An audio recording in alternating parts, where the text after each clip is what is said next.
Students, आज हम morphology and reproduction in nostoc देखेंगे।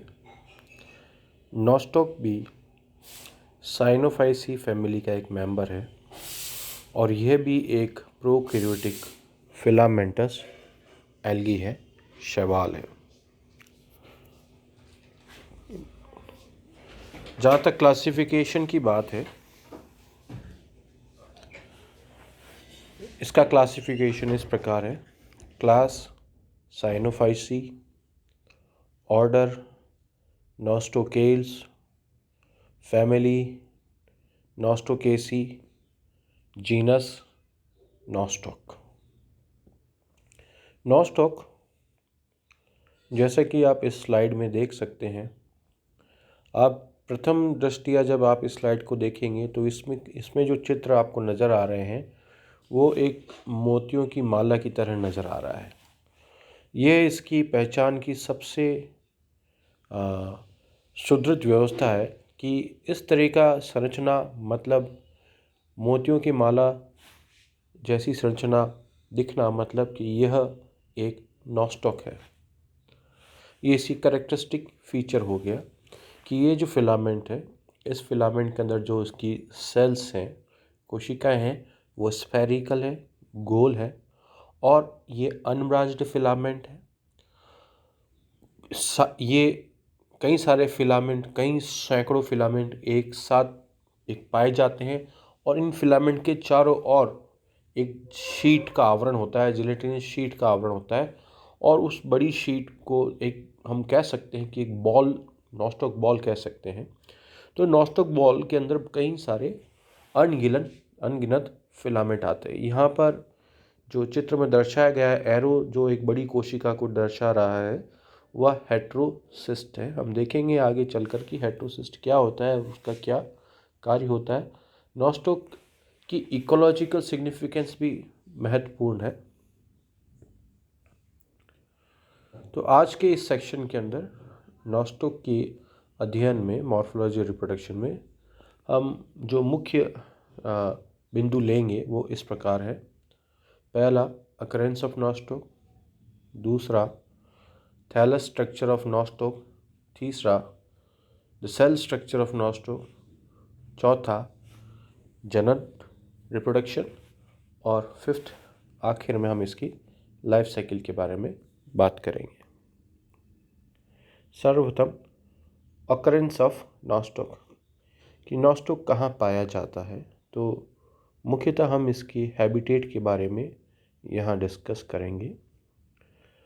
Primarily it occurs in terrestrial habitat on moist rocks, alkaline soil, wet meadows, and at the edges of shallow lakes as nostoc balls। तो मुख्यतः यह terrestrial habitat में पाया जाने वाला शैवाल है, पर वह हैबिटेट वेट होगा, वहाँ पानी होगा। तो गीली चट्टानें, गीली मिट्टी हो गई, वहाँ पर मुख्यतः जहाँ झरना बह रहा है, जहाँ स्ट्रीम बह रही है, उसके आसपास चट्टानों पर, गीली चट्टानों पर, गीली मिट्टी पर यह गेंद के स्वरूप में, जिसे हम नॉस्टॉक बॉल कहते हैं, वहाँ पर ये पाए जाते हैं। It is also found in association with fungi in lichens and with some bryophytes and vascular plants. इसके साथ ये नॉस्टॉक सहजीविता में भी पाए जाते हैं, खास करके कुछ ब्रायोफाइट्स और कुछ वेस्कुलर प्लांट्स में ये ऑब्ज़र्व किया गया है कि इवन लाइकेन्स में भी ऑब्ज़र्व किया गया है कि these nostocs are found in association with some other higher plants and they form a symbiotic relationship where nostoc is mainly provides the nitrogen content to the higher partner. ये nitrogen fixation में जा करके, nitrogen स्थिरीकरण में जा करके ammonia प्रदान करता है उच्च पादपों को। जैसे ब्रायोफाइट्स की जहाँ तक बात करें तो एंथोसिरोस के अंदर ये जो है सिम्बायोटिक रिलेशनशिप के अंदर रहता है और एंथोसिरोस में ये उसको नाइट्रोजन की कमी को पूरा करता है और अमोनिया उनको प्रदान करता है नाइट्रोजन फिक्सेशन के बाद। इस चित्र में आप देख सकते हैं जो लेफ्ट हैंड साइड के अंदर है ये नॉस्टॉक बॉल्स हैं। ये आपको जो स्लाइमी स्ट्रक्चर दिख रही हैं ये रेड के अंदर, तो they are so many Nostoc balls कि इस नॉस्टॉक बॉल को फिर आप देखेंगे कि ये एक नॉस्टॉक बॉल है। इस नॉस्टॉक बॉल के अंदर असंख्य छोटे छोटे फिलामेंट्स हैं। ये फिलामेंट्स जिनको हम कह रहे हैं नॉस्टॉक फिलामेंट्स, जो एक माला के स्वरूप में आपको नज़र आ रहा है। तो आप देख सकते हैं कि यहाँ पर ये जो नॉस्टॉक बॉल्स हैं ये किसी नम मिट्टी पर चिपकी भी पाई जाती है और इसको जैसे ही हम पिंच करेंगे तो कई सारे फिलामेंट्स हम यहाँ ऑब्जर्व कर सकते हैं।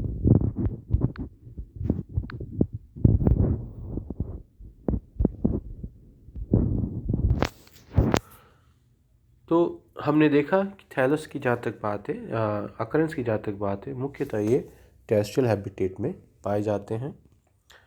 अब हम इसके थैलस स्ट्रक्चर की बात करें तो thalli are present in the form of colony. एक तरह से कॉलोनी की फॉर्म पाए जाते हैं, बॉल के अंदर होते हैं और कई सारे फिलामेंट्स एक के ऊपर एक पाए जाते हैं। Ball like colony is envelop by a gelatinous sheet. तो वो जो कॉलोनी है उसके चारों तरफ एक जिलेटिन की शीट का आवरण पाया जाता है। ये जो बॉल है ये greenish to bluish green in colour.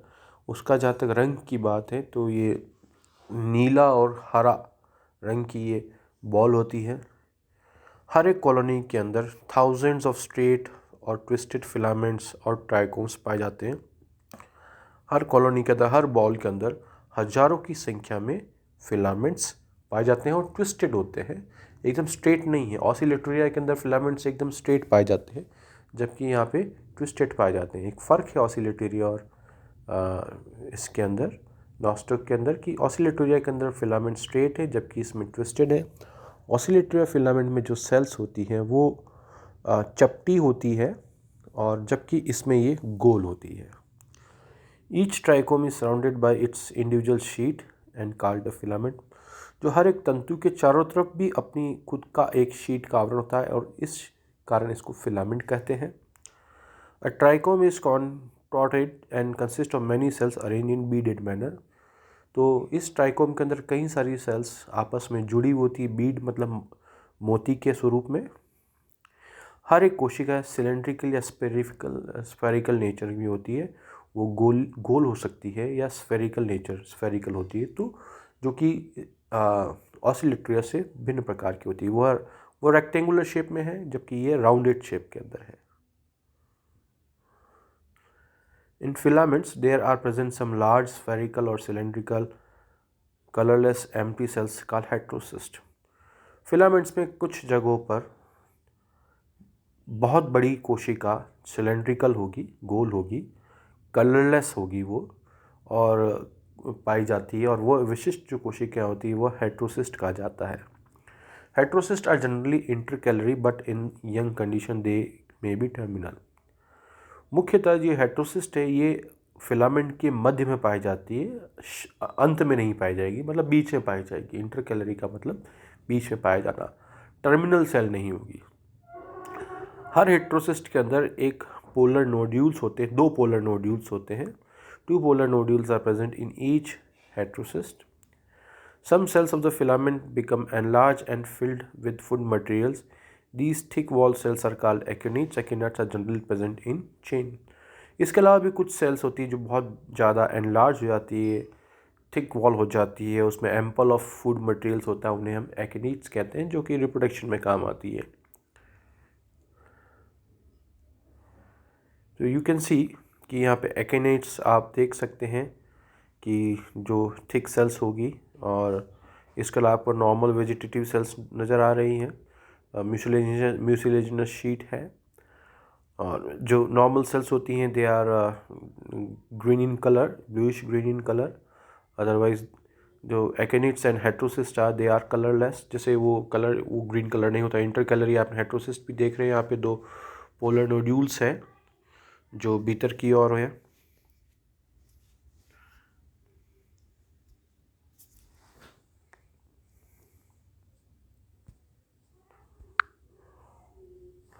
You can see these are two polar nodules.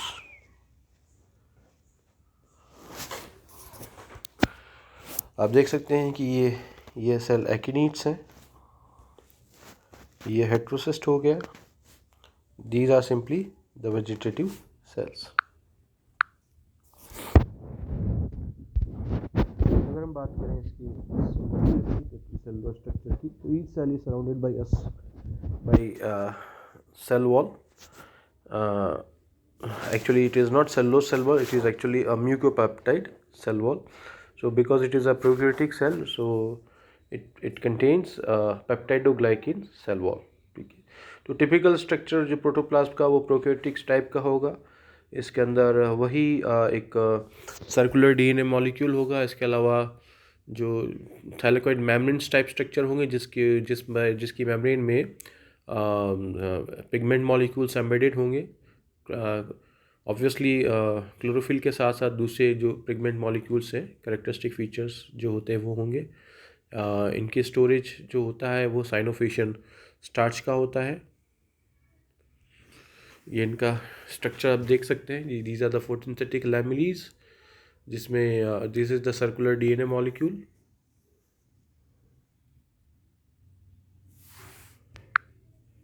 This is the circular DNA. These are the photosynthetic lamellae जहाँ पर पिगमेंट मॉलिक्यूल्स होंगे. इसके अलावा ये ग्रेनुल्स हैं स्टोरेज के. ठीक है. सेल वॉल जो है वो पर्टिकुलरली आपके पेप्टाइडोग्लाइकन लेयर की होगी. राइबोसोम जो होंगे 70s टाइप के होंगे यहाँ पर. तो टिपिकल प्रोकैरियोटिक सेल स्ट्रक्चर होता है जो हम इसको स्टार्टिंग में स्टडी कर चुके हैं. हम बात करना चाहेंगे हेट्रोसिस्ट के बारे में. जो हेट्रोसिस्ट जो है यहाँ पर, they are slightly larger than the vegetative cells. जो कायिक कोशिका से सामान्य कोशिका है उससे कंपेरेटिवली बड़े होंगे. It is mainly concern with nitrogen fixation and sometime reproduction too. तो मुख्य कार्य इनका एक तो नाइट्रोजन फिक्सेशन है और रिप्रोडक्शन भी होता है कभी कभार. नाइट्रोजन फिक्सेशन के कारण ही ये नाइट्रोजन को अमोनिया में कन्वर्ट कर पाते हैं. The heterocyst have two thick layer envelop with inner wall forms knob-like projection into the cell cavity. These knob-like projections are called as polar nodules, which are rich in enzymes known as nitrogenase and hydrogenases. तो इसके पास दो polar nodules होते हैं. उस polar nodule के अंदर particularly वह enzymes होते हैं जो कि रिस्पॉन्सिबल है नाइट्रोजन फिक्सेशन के लिए, खास करके नाइट्रोजिनेज और hydrogenase enzymes. Reproduction by heterocyst is rare but they germinate in certain cases. The heterocysts are liberated by breaking their cell wall. ये आप स्ट्रक्चर देख रहे हैं हेट्रोसिस्ट का. You can see these are the polar nodules. ये एक polar nodule है, ये दूसरा पोलर नोड्यूल है. ठीक है. और पर्टिकुलरली यहाँ पर जो नाइट्रोजन फिक्सेशन जो प्रोसेस है वो यहाँ पर कंप्लीट होती है. और इसी कारण ये सिम्बायोटिक रिलेशनशिप में रहते हैं जहाँ पर अपने पार्टनर को ये जो है फिक्स्ड नाइट्रोजन प्रोवाइड करते हैं अमोनिया की फॉर्म में. अमोनिया को बाद में वो नाइट्रेट में कन्वर्ट कर सकते हैं और उसको फिर ऑर्गेनिक नाइट्रोजन एसिमुलेट कर सकते हैं in form of organic compound. जहाँ तक रिप्रोडक्शन की बात है, चूँकि ये प्रोकैरियोटिक एली है तो यहाँ पर सेक्सुअल रिप्रोडक्शन का अभाव होता है. ये वेजिटेटिव मेथड से ही अपने आप को मल्टीप्लाई करते हैं कायिक विधियों द्वारा. जो मुख्य रूप से ये फ्रेगमेंटेशन और हार्मोगोन्स फॉर्मेशन द्वारा अपने आप को मल्टीप्लाई करते हैं. फ्रेगमेंटेशन में जब पुराना ओल्ड ट्राइकोम है वो जो बड़ा होता है वो धीरे धीरे धीरे कई जगह से ब्रेक हो जाता है और छोटे छोटे फ्रेगमेंट्स बना देता है. ये छोटे फ्रेगमेंट जिनको हम जो छोटे फ्रेगमेंट्स बन गए हैं वह डिवाइड हो करके एक नया ट्राइकोम बना सकते हैं. डिवीज़न यहाँ पर एक ही प्लेन में होगा तभी जा कर के वो एक फिलामेंटस फॉर्म को अचीव करते हैं. Hormogones are also the short fragments of trichomes. Hormogones are developed in the region of heterocyst. Then they came out of the trichome due to some movement.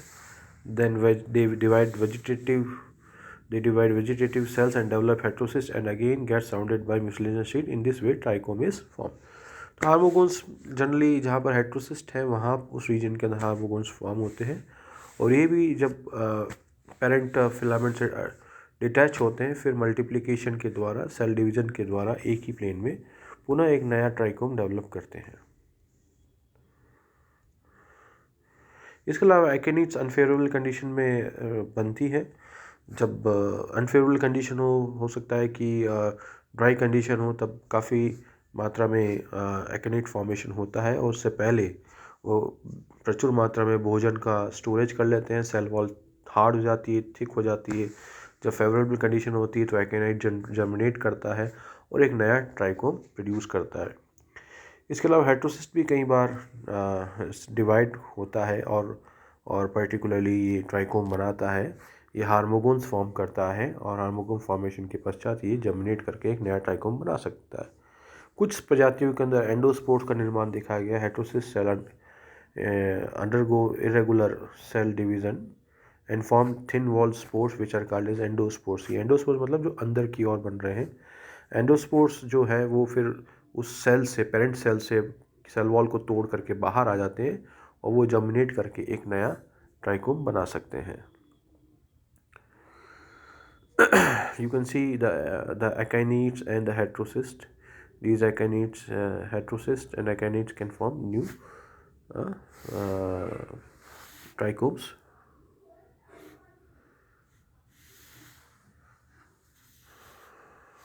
ये आप ये देख सकते हैं कैसे हेट्रोसिस्ट के अंदर सेल डिवीज़न हो रहा है और ट्राइकोम बन रहा है। वो ट्राइकोम बस्ट होकर के जब बाहर आएगा तो एक नया फिलामेंट डेवलप करेगा। ये एक तरह का लाइफ साइकिल है, जो कैसे नॉस्टोक जो हेट्रोसिस्ट के माध्यम से या जो एकेनेट्स के माध्यम से, हार्मोगिने के माध्यम से एक नया फिलामेंट डेवलप करता है। जहाँ तक इकोलॉजिकल सिग्निफिकेंस की बात करें तो blue green algaes are treated as biofertiliser from old days. तो ये जैव आप कह सकते हैं कि जो बायो फर्टिलाइजर्स जो हैं उनके रूप में इनको अच्छा खासा यूज़ कर सकते हैं, क्योंकि जो केमिकल फर्टिलाइजर्स है उनमें हमको नाइट्रोजन जो है वो यूरिया के माध्यम से लेना पड़ता है। वो केमिकल फर्टिलाइजर से सॉइल की जो क्वालिटी है वो डाउन होती है, बट जो बायो फर्टिलाइजर्स हैं वो नेचुरली उसको नाइट्रोजन प्रोवाइड करते हैं। तो खास करके Nostoc Oscillatoria, Scytonema, Spirulina, they are used as fertilisers in rice fields. All these algae fix the atmospheric nitrogen. Cultivation of spirulina is gaining importance as feed for fish, poultry, cattle. तो आजकल जो organic खेती का प्रचलन बढ़ रहा है, उस ऑर्गेनिक खेती का प्रचलन में यही है कि हमें बायो फर्टिलाइजर्स का यूज़ करना है। और बायो फर्टिलाइजर्स में पर्टिकुलरली ऐसे ये जो साइनोबैक्टीरियाज है ये नाइट्रोजन फिक्सेशन करते हैं, और नाइट्रोजन फिक्सेशन से क्या होगा, सॉइल की नाइट्रोजन क्वालिटी इम्प्रूव होती है। तो स्टूडेंट्स, आज हमने नॉस्टोक के बारे में देखा, उसके स्ट्रक्चर, उसका अकरेंस है, थैलस स्ट्रक्चर है, उसका सेलुलर स्ट्रक्चर, रिप्रोडक्शन, और ख़ास साथ ही हमने उसकी इकोलॉजिकल सिग्निफिकेंस भी हमने स्टडी करी है। नेक्स्ट टर्न से हम एक नया जेनेरा लेंगे।